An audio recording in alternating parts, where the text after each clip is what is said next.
So here we are in the 2015 Fiat 500 Abarth. Let's get started.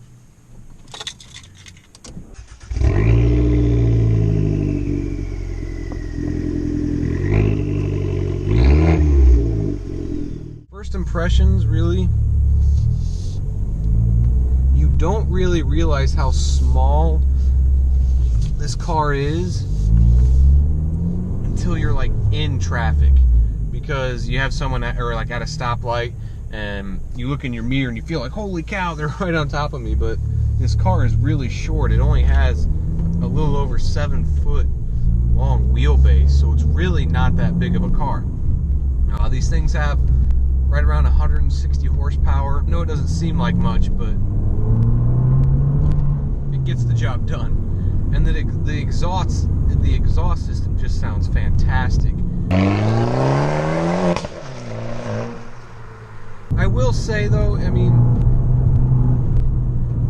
it needs lowered. When you look at the outside of it, its ride height is pretty ridiculous for something that's supposed to be sporty.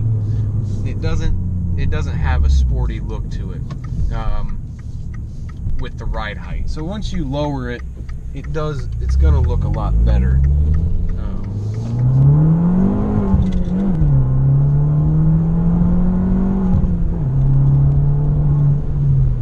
You get a little bit of backfire from it. It's actually really fun when you're rolling through the gears like that, and you can throw it into a corner with a ton of confidence.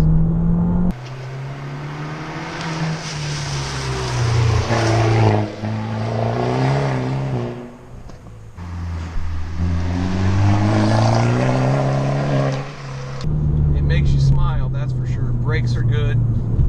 This one is a base model.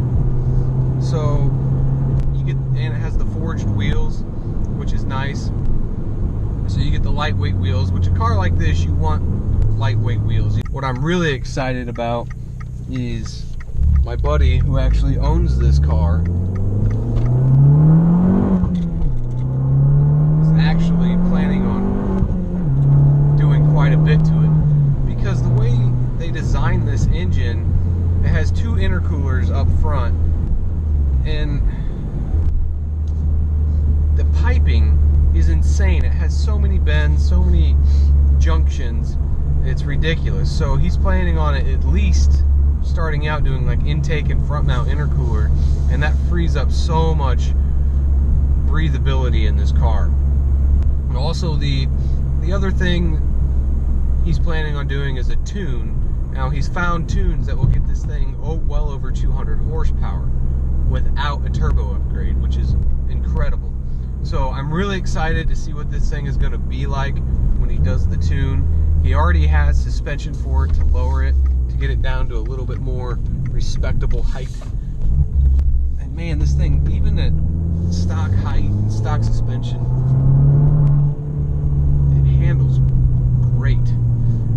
I am really impressed with this little car. I really like this car. It handles great. The exhaust sounds fantastic.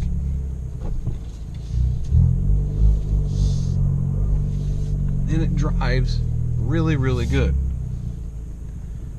Like the only little complaints I have about it is some of the styling cues, and I don't think, if you buy this car for what it was designed to be, a fun little hot hatchback, you can get over the styling cues, because it is inspiring to drive. That little bit that I just did, throwing it into some corners, hitting the gears, it was a lot of fun. So I can't wait to see what this thing is going to be like when it's lowered. Has a little bit better handling, and not that this was bad at all. I just can't wait to see what it's like with that much more horsepower as well. So overall, I really like the car. I really want to compare this with the Fiesta ST. I've heard amazing things about this, because a lot of people don't like this car because of your seating position and all that. But I'm not really a tall guy. I'm only like 5'9", 5'10". In the seating position, he's got this thing cranked all the way down as low as it could go, and it's not bad at all. I think it fits the car's personality pretty well. And even with it feeling a little high, a little tall for a little hatchback, it doesn't feel like it's going to roll over on you. It feels very confident in the corners. So yeah, overall, I'm impressed. Can't wait to see what it's like when he mods it. Yeah, so thanks for watching, and please do not forget to subscribe.